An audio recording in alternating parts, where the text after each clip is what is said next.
우리 오늘 본문이 누가복음입니다. 이 누가복음을 기록한 이 누가는 성경에 누가복음하고 사도행전 이 두 권을 기록했습니다. 그런데 두 권의 책이 별명이 있습니다. 어떤 별명일까요? 그 두 권의 책의 별명은 기도행전이라는 것입니다. 누가는 이방인이었죠. 그리고 의사입니다. 그런데 그는 예수님을 직접 만나지 못했습니다. 그래서 제자들로부터 전도를 받고 제자들에게 이제 복음을 받아들인 이후에 누가가 경험한 것, 그러니까 누가가 경험한 것은 초대교회 그 1세기의 그 전도의 현장, 하나님이 일하시는 현장, 성령이 일하시는 현장을 누가는 너무너무 의사로서 세밀하게 보고 관찰을 했던 것입니다.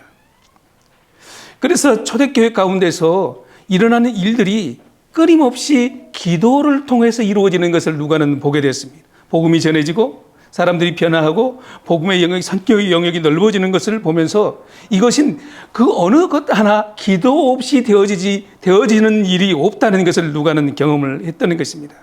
그래서 누가가 기록한 이 누가복음과 사도행전의 특징은 끊임없이 기도하는 것, 기도하고 일하고 기도하고 일하니 역사가 일어나는 이런 과정들을 누가는 비교적 다른 복음서와 달리 그렇게 기도에 대해서 세밀하게 기록해 놓은 것을 보게 됩니다. 누가복음 1장에 보면은 누가는 처음부터 어떻게 시작하면은 모든 백성들이 기도하더라 그래요. 그리고 모든 백성을 대표해서 또 사가랴가 기도하더라. 이렇게 1장 10절 13절에 그렇게 기도하는 것을 보게 됩니다. 또 예수님에 대해서도 다른 복음서는 예수님이 기도하는 것을 그렇게 구체적으로 기록하지 않아요. 그런데 누가는 이 누가복음과 누가복음에서 특별히 예수님의 사역의 중요한 단계마다 기도를 통해서 예수님이 그 일을 해나가시고 그것을 감당해 나아가는 것을 보게 됩니다. 세례를 받으실 때, 또 죽음이 예고하실 때, 그래서 변화산에서 기도하고 또 십자가 산상에서 기도할 때 모든 부분이 기도를 통해서 일이 이루어지는 것을 보면서 누가복음에 대해서 구체적으로 제가 이 모든 성경 구절을 다 읽을 수 없어서 가져왔습니다. 그때 우리 집사님 띄워주시면 고맙겠습니다. 사도행전에서는 이 누가만의 특별한 그 특징이 나타나고 있습니다. 사도행전에서도 마찬가지로 이 사도행전에서는 어떻게 하냐 하면은 제자들이 삶의 변곡점마다 이 기도하는 장면을 꼭 기록해 놓습니다. 1장에 보면은 예수님께서 승천하신 이후에 이 제자들이 함께 모여서 기도하는 장면을 부각시키고 있죠. 그리고 제자들이 함께 모여서 성령 받기를 간구하는 그런 장면이 또 나오게 되죠. 그리고요, 선교사를 파송하면서 그리고 바울이 특별히 하나님 내가 어디로 가면 좋겠습니까? 이렇게 기도하는 장면을 이 사도행전 1장 13절에 보면은 또 15절, 8절 계속해서 나오는 것을 보게 됩니다. 그런데 중요한 것은 오늘 본문도 그런 특징을 가지고 있다는 거죠. 오늘 본문 18장에 보면은 두 가지 비유가 있습니다. 지난주에 김 목사님께서 말씀하셨던 바리새인과 세리, 그 비유도요, 결론은 기도입니다. 그리고 오늘 본문도 재판장과 과부의 비유인데요, 결국은 기도로, 그러니까 이 누가가 이렇게 기도에 대해서 비유하면서 어떤 부분마다 기도로 이렇게 얘기하는 것은 어떤 결말을 얻기 위해서 누가가 이렇게 기록했을까요? 뻔하지 않겠습니까? 그런데 오늘 18장의 두 가지 비유는 어디서 나오냐 하면은 17장 20절에서 바리새인들이 예수님께 찾아옵니다. 바리새인들이 찾아와서 예수님에게 이렇게, 예수님 하나님의 나라가 언제 임할까요? 그렇게 얘기를 하죠. 누가복음 17장 20절입니다. 그러니까 예수님께서 대답을 하십니다. 하나님 나라는 여기 있는 것도 아니고 저기 있는 것도 아니고 너희 안에 있다, 이렇게 말씀을 하십니다. 그러면서 예수님께서 그 바리새인들의 질문에 이어서 17장 25절부터 35절 계속해서 하나님의 나라가 임할 때 이 세상에서 어떤 일이 일어날 것인가를 구체적으로 기록하고 있습니다. 25절 26절 이하에 보면은 그때 예수님이 뭐라고 말씀하시냐면은 마지막 때에는 노아의 때와 같다. 지금 어떻습니까? 마지막 때에는 노새의 때와 같다. 마지막 때는 소돔과 고모라의 때와 같을 것이다. 이렇게 말씀을 하십니다. 그 말씀을 하신 이후에 오늘 본문 18장의 두 가지 비유를 말씀하시고 있습니다. 그리고 이 두 가지 비유가 끝난 이후에 예수님께서 또 어떤 말씀을 하시냐면은 15절부터 이렇게 말씀하십니다. 그러면은 누가 하나님의 나라에 들어갈 수 있느냐? 이렇게 그러니까 하나님의 나라를 누가 들어갑니까? 하나님의 나라가 언제 임합니까? 이 질문을 해놓고 두 가지 비유를 말씀하시고 그 비유 밑에 하나님의 나라는 누가 들어갈 수 있는가 이렇게 얘기한. 그러니까 결국은 뭐냐 하면은 모든 비유는 하나님의 나라를 드러내기 위한 것입니다. 그러니까 오늘 본문도 결국은 열심히 쉬지 않고 항상 기도하는 것도 중요한 주제이지만은 결국은 하나님의 나라는 어떤 사람이 어떻게 언제 들어갈 수 있는가 이 하나님의 나라에 대한 주제를 예수님은 말씀하시고 있습니다. 오늘 본문 중심 주제가 무엇일까요? 1절에 보면 이렇게 얘기합니다. 예수께서 그들에게 항상 기도하고 낙심하지 말아야 할 것을 비유로 말씀하여. 일반적으로 우리는 이 비유를 이해하기는 그래 항상 기도하고 기도하면은 낙심하지 말고 끈질기게 응답을 기다려야 돼. 물론 맞습니다. 맞은 이론이고요. 그러나 정말 오늘 비유가 그것을 우리에게 말씀해 주시기 위해서 그랬을까요? 물론 그 부분도 있습니다. 그러나 정말 그럴까요? 우리는 이 의문을 가지고 오늘 본문을 함께 풀어나갔으면 좋겠습니다. 오늘 본문 속에 중심 인물이 누구일까요? 끈질기게 기도하는 과부일까요? 아니면은 이 불의한 재판장일까요? 우리가 먼저 이해해야 될 것은 초대교회 성도들은 영적으로나 육적으로나 정말 어려운 시대를 살았던 분들입니다. 안으로는 유대인들에게 핍박과 고난을 받죠. 밖으로는 로마로부터의 끊임없는 그 박해 속에서 그들은 살아야 됐습니다. 그러나 그들에게 유일하게 소망의 끈이 있는 것은 무엇이냐면 다시 오실 우리 하나님. 그 다시 오실 우리 하나님을 기다리기 위해서 할 수 있는 것은 오직 기도뿐이었다. 왜냐하면 주님 이외에 우리의 이 고통에 우리 마음을 알아주실 리가 없고 주님 이후에 우리의 이 아픔을 해결해 주실 리가 없고 우리의 이 원한을 갚아주실 리가 없다는 사실을 그들은 기도를 통해서 기다리고 또 하나님 앞에 탄원했다는 것입니다. 결국 뭐냐면은 그들이 닥치는 이 현실의 고난은 주님이 다시 오실 때만이 하나님의 나라가 도래할 때만이 그들은 모든 환경 속에서 승리할 수 있고 그들이 핍박당하는 원수들에 대해서 보복할 수 있는 그렇기 때문에 낙심하지 말고 기도하라는 말씀이 그들에게는 힘이 되었고 삶의 이유가 되었고 목적이 되었고 또 기도할 수 있는 동력이 되었다는 것입니다. 여러분 불의한 재판관 앞에 서 있는 이 과부의 모습을 보십시오. 이 모습이 어떤 모습이냐면은 그 불의한 현실 가운데 믿는다는 그 이유 하나 때문에 안팎으로 고난과 핍박을 박해를 받고 있는 그들의 현실 앞에 그 현실과 한번 대비해 보면 좋겠습니다. 억울함으로 인해서 불의한 재판관을 찾아간 그 과부의 심정, 억울한 환경 속에서 이 환경을 맞닥뜨리고 있는 1세기 시대의 그 그리스도인들의 모습. 2절 3절 이렇게 말씀하고 있습니다.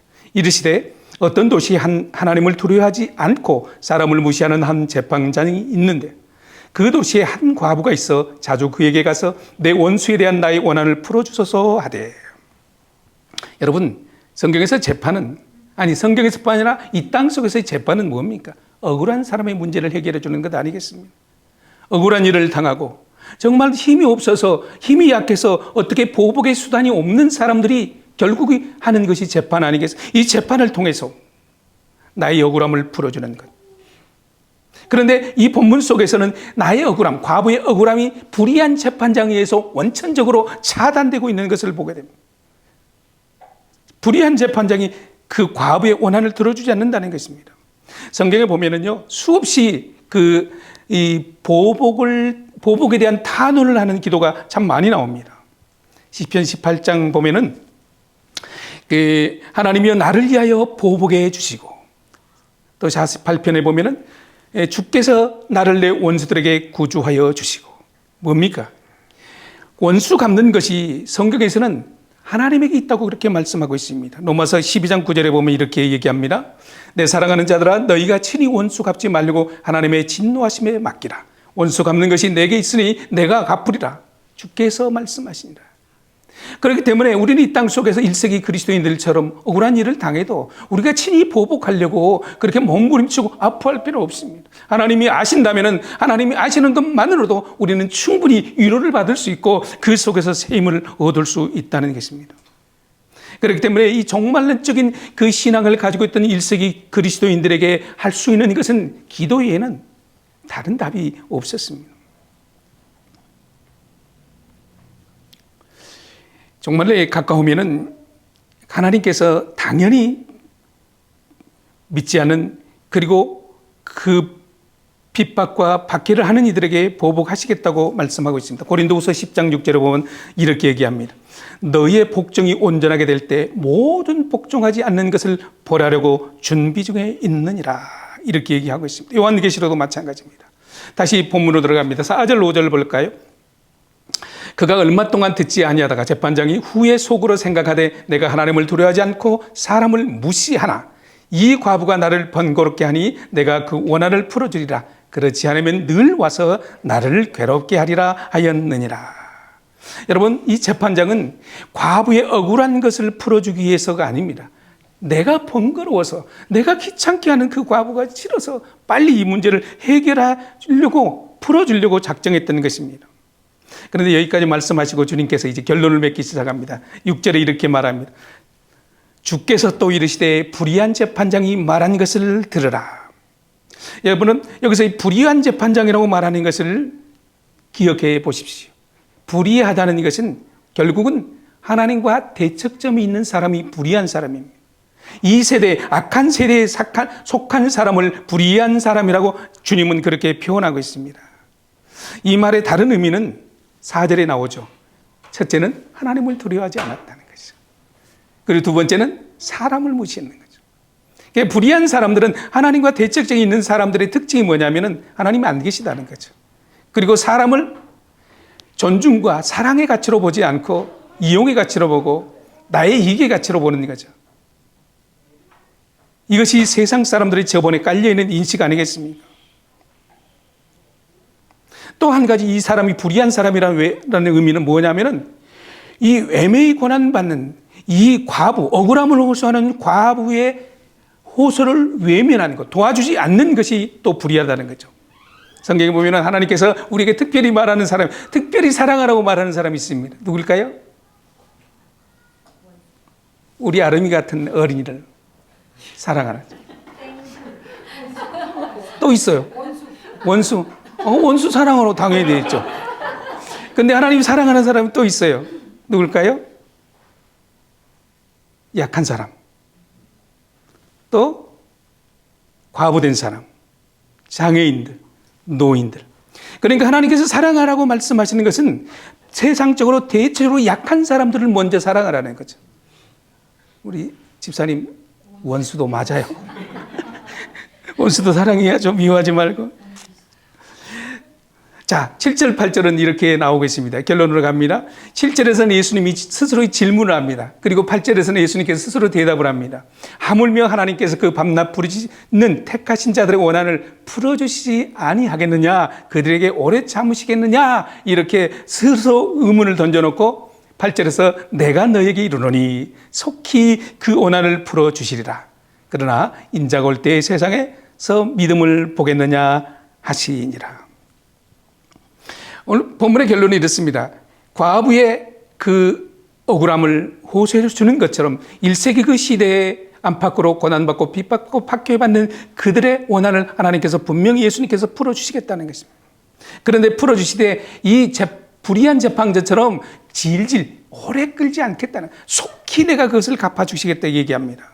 그런데요, 오늘 본문의 결론은 이렇습니다. 8절의 하반절에 그러나 인자가 올 때에 세상에서 믿음을 보겠느냐, 이렇게 예수님이 말씀하시면서 오늘 비유의 끝을 맺습니다. 그동안에 그 말씀을 통해서 하나님께서는 응답이 당연히 있을 것인데, 응답은 있는데, 그러면서 반전을 시킨데 그 관심을 이 사람에게 돌린, 사람에게. 곧 나에게 돌린다는 거죠. 여러분, 우리는 일반적으로 예수 믿습니다 하면은 그것이 믿음인 줄 알아요. 그러나 오늘 본문 속에서는 절대 그렇게 정의하고 있지 않습니다.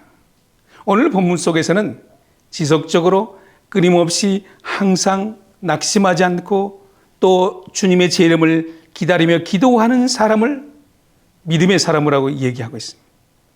주님이 찾으시는 사람, 오늘 본문에서도만 본다면 종말론적인 신앙을 가지고 오늘 힘들더라도 아프더라도 고난받더라도 주님이 내 아픔을 들어주시고 다시 오실 것이라는 이 종말론적 재림의 신앙을 갖고 기도하는 사람이 오늘 본문에서는 믿음의 사람이라는 것입니다.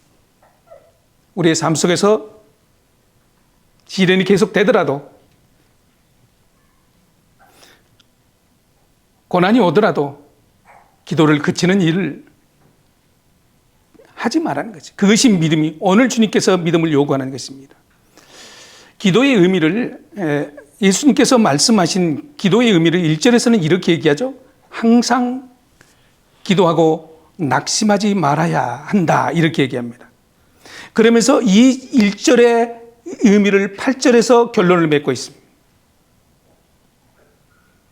여러분, 과부나 재판장의 이 비유, 그리고 지난주에 바리새인과 세리의 이 기도의 비유 속에 예수님께서 말씀 속에서 담긴 그 의미는 항상 기도하고 낙심하지 말고 진실하게 하나님 앞에 서서 기도하는 삶을 이어가라는 것입니다. 왜냐하면 하나님의 나라는 이미 우리 가운데 임하였습니다. 그리고 우리는 하나님의 사람이 되었습니다.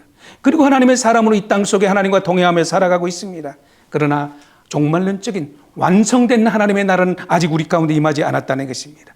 이 특수한 종말론적인 신앙, 주님이 다시 오실 그 재림을 기다리는 우리 개인이나 공동체에 있어서 필요한 것이 무엇이냐면 기도라는 거죠. 왜냐하면 이 세상은 끊임없이 예수님을 믿지 못하게 방해하고 예수 믿는 사람들이 갈수록 핍박받는 1세기와 같은 그런 시대로 흘러가지 않겠습니까? 이제 나중에는 교회 가는 것도 예배 모이는 것도 어쩌면 우리에게 고난과 어려움이 있을 수 있을 것입니다. 1세기를 살아가는 사람이나 오늘을 살아가는 우리 모든 시대 속에서 어려움이 있기는 마찬가지입니다. 여러분, 그러나 중요한 것은요, 기도하지 않으면 낙심할 일도 안 일어납니다. 기도는요, 하나님에 대한 기대입니다. 하나님이 일해 주시라는 기대죠. 그러나 기도하지 않는데 거기에 실망할 일이 있겠습니까? 여러분, 왜 기도하지 않을까요? 사람들이? 기도의 제목이 없어서 그럴까요? 정말 우리가 기도하지 않아도 살 만큼 우리의 삶이 그렇게 평온하고 잘 나가고 있습니까? 정말 기도의 제목이 없습니까? 가정의 문제, 부부의 문제, 자녀의 문제, 삶의 문제, 생활의 문제, 사업장의 문제, 이웃과의 관계의 문제. 하나님 없이도 그 문제 넉넉히 해결할 수 있다고 믿는 사람들이 기도하지 않는 사람 아니겠습니까? 하나님 없이도 나는 잘 살 수 있어. 이것이 무슨 말씀입니까? 하나님이 내 삶의 주인이 아니라는 거죠. 하나님이 내 삶의 문제를 해결할 것이라고 믿지 않는 거죠. 내 삶의 주인이 나라는 거죠. 아닙니다. 우리의 삶은 하나님께서 주장하고 계심을 믿으시기를 바랍니다. 오늘 내가 속한 그 환경, 하나님께서 제가 지금까지 살아온 그 믿음의 신앙의 경험을 보면은요, 가장 극하게 괴롭고 아픈 그 순간에 하나님께서 내게 주시는 최선의 시간이었어. 돌아보고 나니까 그 시간이 나에게 최선의 시간이었다는 거죠. 그 시간 까닭에 오늘이 내가 있다는 것입니다. 그렇기 때문에 우리는 어떤 상황이 있든지 우리는 하나님의 도우심이 필요한 기도를 해야 될 제목을 가지고 있다는 거죠. 기도하지 않는 것은 우리 스스로 속고 있는지 모를 것입니다. 여러분, 기도해도 아무 일도 일어나지 않을 것이라는 그런 불신이 우리 속에 있다는 거예요. 기도하면 하나님이 해결하시리라는, 그렇기 때문에 우리가 골방에 들어가는 일을 머뭇거리고 있는, 결국은 사단의 속임수 아니겠습니까? 내 속에서 기도 안 해도 할 수 있잖아. 하나님 없이도 할 수 있잖아. 그렇기 때문에 하나님께서 우리에게 항상 기도하라는 이 말씀을 깊이 묵상해 보시기를 바랍니다. 과부가 불의한 재판장을 찾아가서 끊임없이 자신의 억울함을 풀어달라고 기도했지만 재판장은 미루지만 우리 하나님께서는 들어주신다, 응답해 주신다는 거예요. 예수님께서 이렇게 7절에 이렇게 말씀하셨죠. 하물며 하나님께서 그 밤낮 부르짖는 자들의 택하신 자들의 원한을 풀어주지 않겠느냐. 이 말씀은 충분히 우리로 하여금 기도할 이유가 여기 있습니다. 기도할 제목이 여기 있다는 것입니다. 비록 응답이 더디더라도 낙심하거나 실망하지 말아야 된다는 거예요. 서두에서 이 비유의 중심 인물이 누구냐고 그렇게 의문을 가지며 시작했습니다. 처음에는 과부인 것 같았습니다. 처음에는 재판장인 것 같았습니다. 그러나 오늘 비유의 제목 중심에는 누가 있냐면은 의로우신 재판장이신 우리 예수님이 계시다는 것입니다. 그렇기 때문에 항상 기도하라는 우리 주님의 말씀을 오해하지 않았으면 좋겠습니다. 우리는 기도는 하나님으로부터 우리의 삶에 필요한 것을 얻는 것으로 착각하는 경우, 오해하는 경우도 종종 있습니다. 그러나 기도는요, 그것이 아닙니다. 기도는 하나님과 대화하는 것입니다. 하나님과 교제하는 것입니다. 하나님과 친밀해지는 것입니다. 하나님과 사귐이 있는 것이 기도 아니겠습니까? 하나님, 오늘도 내가 아침에 교회 나갑니다. 안전한 운전길 되게 해주세요. 또 오늘도 은혜 있는 예배 시간 되게 해주세요. 무엇이 기도입니까? 꼭 골방에 들어가야 됩니까? 일상 속에서 출근하는 신랑 보면서 여보 사랑해. 오늘도 하나님이 지켜주실 거야. 이보다 더 아름다운 기도가 어디 있습니까? 이것이 우리의 기도의 1차적인 문제라는 것입니다. 여러분, 우리가 갈수록 기도의 힘을 잃는 이유가 어디 있을까요? 기도에 대한 확신이 결여되기 때문에. 하나님께서 일하시는 확신. 기도한다고 뭐 달라질까? 여러분, 이것은 불신앙입니다. 아침에 어젯밤에 설교를 정리하고 잠들었거든요. 그런데 꿈속에서 꿈인지 이 비몽사명간에 딱 한마디가 일어나더라고. 한마디가 생각이 나. 그래서 아침에 그것을 생각하려고 얼마나 몸부림쳤는지 몰라요. 꿈은 잘 생각하지 않잖아요. 그런데 결론이 뭐냐면 전쟁이다 그러더라고요. 하나님, 이게 무슨 뜻일까요? 여러분, 기도는 되어지지 않습니다. 전쟁처럼 해야 됩니다. 전쟁처럼 만들어내야 됩니다. 내 입술에서, 내 마음에서, 내 삶 속에서 전쟁처럼 투쟁하는 것이 기도라는 거죠. 일부러라도 내 입술 속에서 끊임없이 기도하는 그 자세, 어디에 있든지 무엇을 하든지 상관없습니다. 장소 불문입니다. 여러분, 믿음의 사람들은 하나님의 힘을 덧입지 않고 하나님과 교제하지 아니하고 기도의 힘을 덧입지 않고는 아무것도 할 수가 없는 사람들이 바로 우리들 아니겠습니까? 기도가 곧 믿음이고 믿음이 곧 기도입니다. 아멘입니까? 기도가 우리의 유일한 힘이고 기도가 우리의 유일한 동력이고 길이라는 사실을 여러분 믿으시고 한 주간 삶 속에서 하나님과 깊은 교제가 있는 우리 모두가 되기를 주님의 이름으로 축복합니다. 기도하십시다.